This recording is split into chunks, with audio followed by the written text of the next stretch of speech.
Here we are into the third study of how to transform holiday stress into holiday calm and peace. Let's get started. We are working on our hearts, ladies. This is a series of what I can do to strengthen my heart so that when I do reach the holidays, I'm not stressed out, I'm not pulled apart, I'm not molded by the world, I'm not trying to people please. I am strong in the Lord. I'm honoring him in my heart. And Thanksgiving and Christmas actually end up being worshipful experiences where I'm able to serve others out of the overflow of my heart. That's the intention of this series. Thankful Hearts is a booklet of 10 studies that I put together for my HEARTCleanse students. And I was going to do a full morning workshop of them, but decided that my gift to busy Christian women is time. I'm giving you back your time. You probably need your Saturday morning for some sort of holiday preparation. So I am just spitting out these videos one study at a time so that you can watch them, study them, take them to heart one day at a time to prepare your heart. I hope you'll do it. I try to keep each of the videos to 15 minutes or less. First video was the broad zoom out of the entire series. And in that, and today, and in every video, I will challenge you to work on a gratitude list, not on Thanksgiving Day, but every day working up to it, as well as to spend every evening closing out the day with gratitude to God for all he's done. I provide these things in the book, Thankful Hearts, but you can create your own list of gratitude and you can find some sort of Christian devotional, I'm sure, to close out your night. But if you'd like them from me, these are some of my favorites of my students. So these are the principles that we are going through one by one in this video series. The second video was Know and Keep Your Focus. It was a passage from Titus 2. The last video was about you creating the atmosphere you desire. It was a study from James 3, some verses. And today we are on principle 3, which is the very, very real world living on the planet fact that time and energy, just like money, must be stewarded. So these are the pages that you will find in the Thankful Hearts book, but I'm going to walk you through it. Take notes if you don't want to buy the book. Let's get started. This is a very, very practical lesson. And here's the concept. Time and energy must be stewarded. If you receive $1,000 a month to live on, and you insist on purchasing $1,200 worth of goods and services every month, you will be stressed. If you consume 1,000 calories a day, but your body only needs 800 calories a day, you will not be stewarding well. So time and energy are very much the same. You are a human who's limited by 24 hours a day, just like everyone else. Even Jesus only had 24 hours a day, and you have limitations to your energy levels. And when you try to do 25 hours worth of activity in a 24-hour day, you will go to bed feeling defeated and stressed. And that's not God's will for you. And so he gives you a finite amount of time and a finite amount of energy unique to each of us. And it's up to us to steward those hours well so that we are living within the boundary times of human limitations, personal limitations. If we are snapping at people thin-skinned on the verge of burnout already, or only during the holiday season, then we need to step back and do some work to steward better the time and energy, the finances, the talents that God has given us. And that's what this lesson is all about. It is that simple and it is that hard. As Americans, we live outside of the 24-hour limit. We try to pack it in. We don't leave room for margin. We are a busy, overstressed, overstimulated society who finds it quite difficult to meditate on the glory of the Savior coming to earth to save us from our sins. Silent night, holy night are things of the past unless we fight against the culture that we are immersed in and create that sort of time for ourselves. And we all have probably experienced the disappointment of a holiday that was stress-filled, where we used a sharp tone with our loved ones, where we found ourselves dreading the day or absolutely exhausted the night before, where we feel like failures because we didn't get it all done. We feel angry with ourselves because we wish it were over. We are thin-skinned for people that we don't see very often and that we need extra thick skin around. These are all very typical traps that Christian women who seek to love the Lord and love other people and serve Him, we fall into these traps, and many of them can be remedied simply by intentional stewardship of time and energy. So you're going to be doing a lot of this work yourself. That's the introduction. Here's what you're instructed to do: to create a foursquare to get a visual of the various components of your holiday preparation and execution. What you're going to be challenged to do in this teaching is to strategize the best use of your limited time and energy. I'm asking you to minimize where you can, eliminate what you can, amplify when you can, and or simplify wherever needed. You want to hit the sweet spot where your celebration is festive enough, reverent enough, special enough to feel like an honoring celebration of the Lord's goodness to you, but not over the top where you're stressed and angry throughout it. So you need to tweak what you've always done or how it's always been to proactively create a lovely day for yourself and your loved ones. And it doesn't matter if you're the hostess or if you're the guest. You want to be the aroma of Christ, the fragrance of Christ wherever you go. This is regardless of the holidays. But if you are not a good steward of your time and energy and tend to always be overbooked, going to bed feeling like you're not fulfilling your responsibilities, feeling guilty about not getting it all done. If you're on a hamster wheel anyway, November and December will do you in. That's not God's will for you. His will is for you to live within the human limitations that He's placed on you, to not overdo, which often allows others to underfunction, by the way, another sermon for another day. And so let's do the hard work right now. We're 3 weeks away from Thanksgiving, and let's see what this matrix looks like. So basically, I'm giving you some examples here. You've got the urgent and the important in the far left quadrant. These are things that matter and are time sensitive. Okay, for example, must invite grandparents.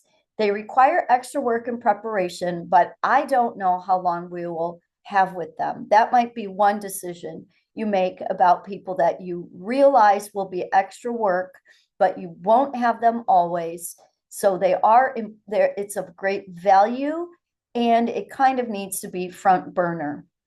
Now, depending on your circumstances, you can also make the decision that this year, there's no way to get them out to us without disrupting the entire holiday apple cart. So we're just going to have to settle for a Zoom visit. The point here is that you understand that it's important to have contact with them. It really does have to be front burner and push some other things away. And you're making a decision about how to make it happen within reasonable limits so that at the end of the holiday, you're not regretting that you just didn't have time and space to see them, that you weren't intentional enough. And then who knows, next year, they're not even around. And you realize that the last time you could have spent with them, you were too busy shopping the sales at Target. right? So it requires prioritization. It could be the same with young friends who are nowhere, we hope, near death, but perhaps they're moving. Or you might have family members who have this year have serious physical limitations, and you just need to move things around this year. So it's deciding what is of lasting value and what needs to be decided this year, as opposed to next over the right hand quadrant, not urgent but important. It's things that needs to be done, but it will always allow itself to be backburnered. For example, every year I feel guilty. I should give to others in some way. Soup kitchen, food pantry. I honestly do not have the time to give away. I'm going to stop feeling guilty about it. I'm going to donate grocery items and gift cards earlier in the week because that's really all I can do. This is how I eliminate guilt. I do what I can, allow others to do the actual serving because they're in a different place than I am right now. Or what about this one? Even though it takes up the entire morning, our family really bonded when we ran the 5K turkey trot. Plus, it benefited the local food pantry. I think we should do it again. That is something you could put off the 5K turkey trot year after year after year after year after year. That's what makes it not urgent. But you're realizing there's greater value in running a turkey trot together and benefiting the local food pantry than perhaps being away from your family to work in a soup kitchen because you feel guilty about it every year. These are free will choices that you need to be in prayer before the Lord about what's urgent, what's important, and then let's move down to the bottom quadrant, left-hand side, urgent and not important. Urgent, you do have to shop. You do have to create a menu. You do have to pick up the house if you have people staying there. Okay. It's not of lasting value. It doesn't bring glory to the Lord and to his name. But it needs to be done. It needs to be done. So as it says here, it must be done, but it is something that can be delegated. So I'm going to make a list and send the kids to do this for me. Or for cleaning. There's other things that I want to bless my family with, and cleaning the house is not the best use of my time, of the things that only I can do. So I'm going to assign each family member one room to clean, or assign myself, if I don't have anyone there, one room to clean per day the week before, so that I'm not trying to do all of it all at once, not get the cooking done, not get the cart, whatever it is. How can I streamline, delegate, minimize things that must be done but are not of lasting value, as perhaps a full morning turkey trot with family members, or doing the things that need to be done to invite someone that is otherwise a shut-in. And then the far right bottom, not in urgent, not important. No kingdom value. It might make me happy, but it doesn't have to be done, and it's not going to have kingdom value. Example, decorating to the hilt. If you love it, it fills your heart up, it makes you happier when you have people in your home, go ahead and do it. But if it's stressing you out, if it now owns you, keep it simple. If you can't part with everything you have, limit yourself to one laundry basket full of things to do. I have learned that I don't have to put much up, because once the guests arrive with their gifts and all of that, the gifts themselves take up a lot of room. And clutter, believe it or not, my husband won't believe this, but clutter, actually visual clutter, kind of stresses me out. So going minimalistic, as minimal as I can with the decorations, and still feel that I'm making it special for Jesus, is the sweet spot I try to hit. And then we have a modest sized home. And so when it's filled up with all the kids and the extended family members, you can't really see the decorations too much anyway. But it might be that you love fall decorations, that your home, it's just something you look forward to. It's part of perhaps a hospitality gift. It's not a stress, it's a delight for you. So maybe, again, because it can be time consuming and backbreaking, the older you get, lifting those things off the shelf or out of the basement, maybe assign each family member one room to decorate as they please. So it gets done, but it's not taking up all of your best time and energies, which you could put elsewhere. So I can't fill this out for you, but I can challenge you to be intentional about what you give time to. Some things will, shopping and cooking can suck up all your emotional energy. Or maybe your heart is filled up by creating special dishes that perhaps you get extra days off work and you don't always get to indulge the creativity involved in making special meals. Well, then make sure that as you're doing it, maybe you have a sous chef doing your dishes, or if you're all alone, you have Christmas music playing or podcasts about gratitude.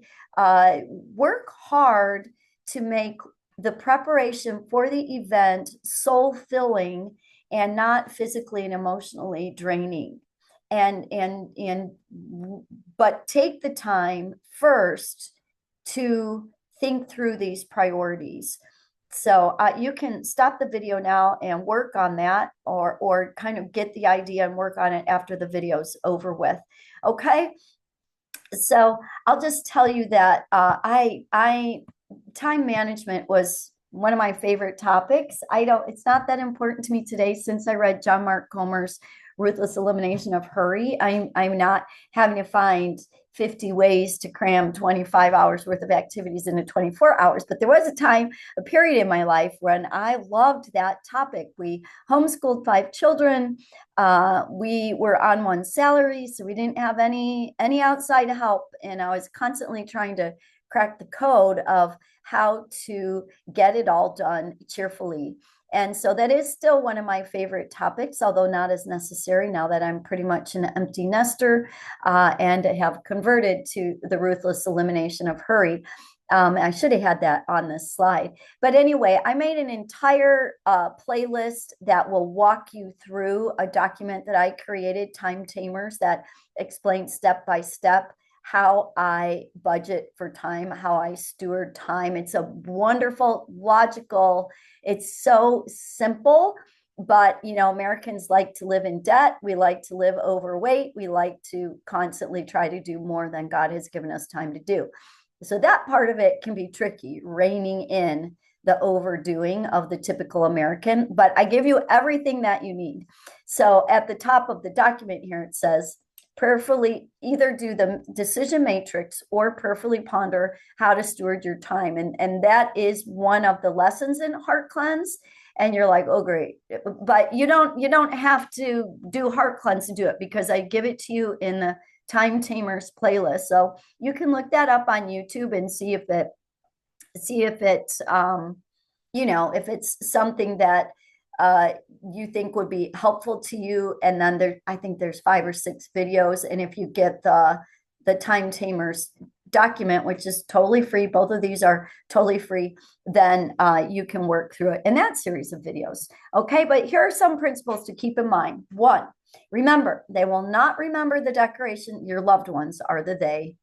They will not remember the decorations in the food as much as they will remember your countenance, your attitude, and your tone of voice during the holidays. Let that sink in and ask God to help you make changes so that you reflect the joy of the Lord in your countenance, your attitude, and your tone of voice.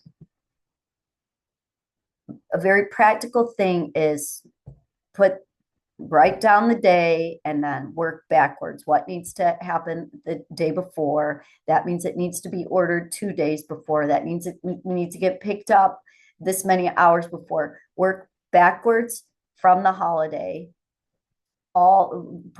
List out all the things that need to be done step by step, and then you can move into 1 day at a time mode.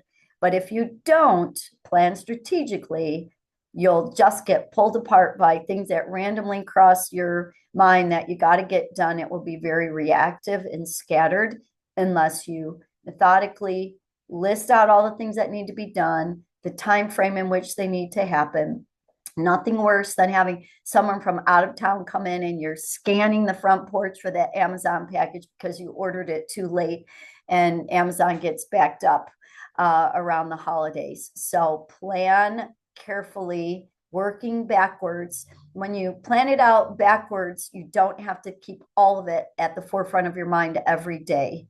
Once you take the time to plan it out, then you just need to execute each day. Write out what you need to accomplish to experience a victorious holy day, any order. This is a brainstorming prayer journal prompt. What needs to make the day holy? I think several years ago I got frustrated, before I learned some of these gems from the Lord, I had some kind of hissy fit and said, "That's it, I'm not doing this," and I refused to participate, kind of like a self-pity party. It was a terrible day because I actually love the holidays and I love being with my people. So I ended up having to readjust my demands, change my attitude, accept people the way they were, and work within my limitations. I don't want to skip Christmas, as John Grisham wrote that hilarious book, and it's also a movie. I don't want to skip Christmas. I love Christmas. I love honoring Jesus. I'm a sanguine who loves parties. I love them. And so you need to decide what you need to feel that the day is set apart, and do that in any order. And then also include in this list sleep, exercise, quiet times, decorating, meal prep, house cleaning. This is all work that you need to do. Don't forget that you can't just say pick up grandma from the airport. You have to include what is a realistic amount of time that it takes to get to the airport, pick her up, all of that. And yeah, I used to not figure in reasonable commute times when I was, planning out the things that need to be done. And then I'd always get frustrated when I got a train or a red light. So don't forget margin and buffer time between things. Assign a reasonable time allotment to each pre-holiday preparation activity. 30-minute time slots are magic. This is all in the Time Tamers workshop. Too much to do without enough time to do it equals stress.